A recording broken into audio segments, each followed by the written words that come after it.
So today I want to talk about feeling fear every day. Now, there's been many a time where I've checked my calendar and the next day or one of the days in the week is causing me to feel a certain level of fear and apprehension.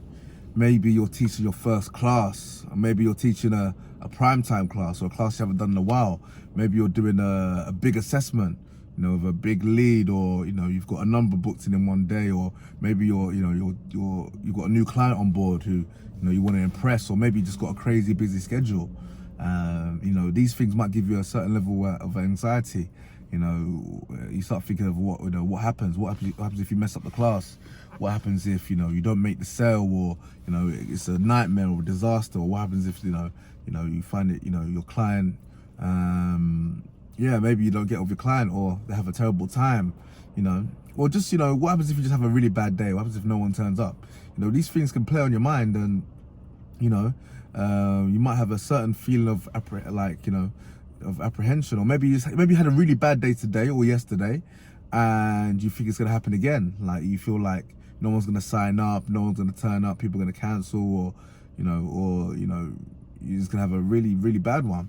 And essentially, this is actually a good sign. If you're feeling this feeling, chances are you're putting in that work. You put yourself in a situation where there's a bit of pressure, and as they say, pressure makes diamonds. It's a bit cringy, bit of a cliche, but it's true.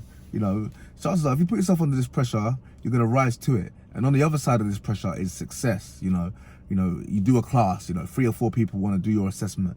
You do these as you do, like, let's say you have 2, 3 or 4, assessments in a day. 2 of them sign up, 3 of them sign up. I mean, really, truly, all 4 of them should be signing up. To be honest, yeah. So let's say all 4 sign up.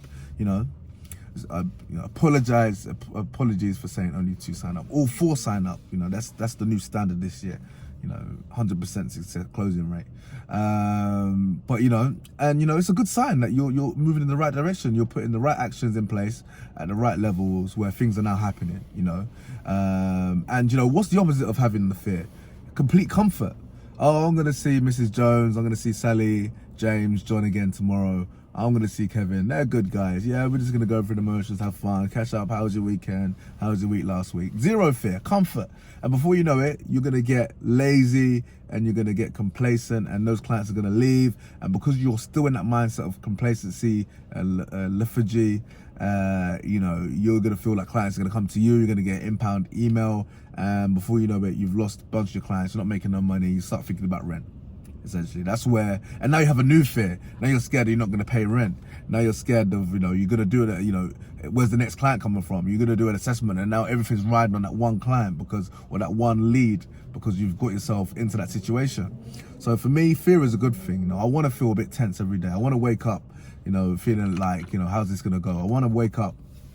I want to, approach Monday unsure, but excited, I'm gonna create some fear even when I'm comfortable.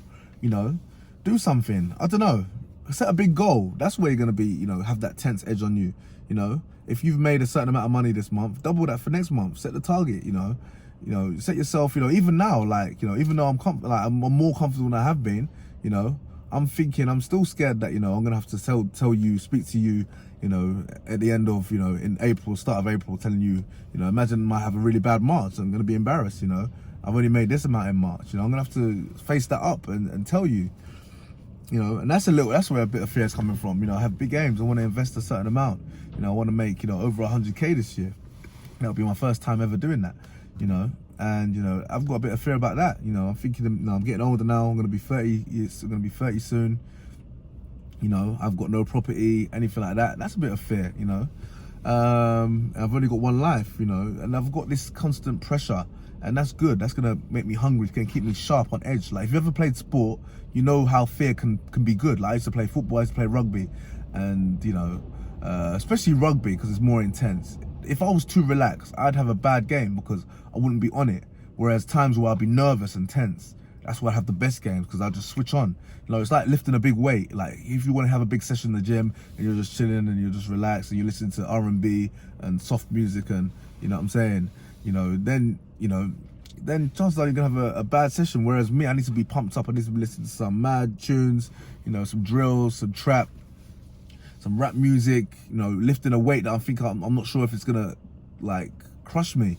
You know, I need to be hitting a PB or aiming towards it, and you know that anticipation makes me perform at my best. You know, you know, you hear a lot of, you know, people talk about it. Like Mike Tyson talks about being like terrified before a fight. A lot of fighters get this terror, you know, and that you know, it's all about the adrenaline. You know, I mean, I'm not saying you're going to be pumped around the gym like you know, you've got that adrenaline in work, but you might feel a little rush before you do a class or step in the unknown, and that's going to keep you sharp. Like, you know, when you're complacent, like I've been in assessments where everything's riding on the assessment, and for some reason these clients sign up versus, you know, even if they change their minds in the future, they sign up versus me like not caring. I've got enough clients, I don't care. You know, you can sign up or not. I'm not going to beg. You know, that kind of complacency is when things go bad. So stay fearful, stay scared, you know, it's the best way to be. Anyway, hope you like this video. Hope you gave you a little bit of motivation or give you a slightly different perspective. If you liked it, give me a thumbs up, subscribe. If you want to, you know, grow your clients in your gym or grow your clients in your personal training business and make more money, download my free book, The Low Cost Gym PT Business Success Guide. You know, bare bones, basic, you know, simple, straightforward, no BS advice, just straightforward advice.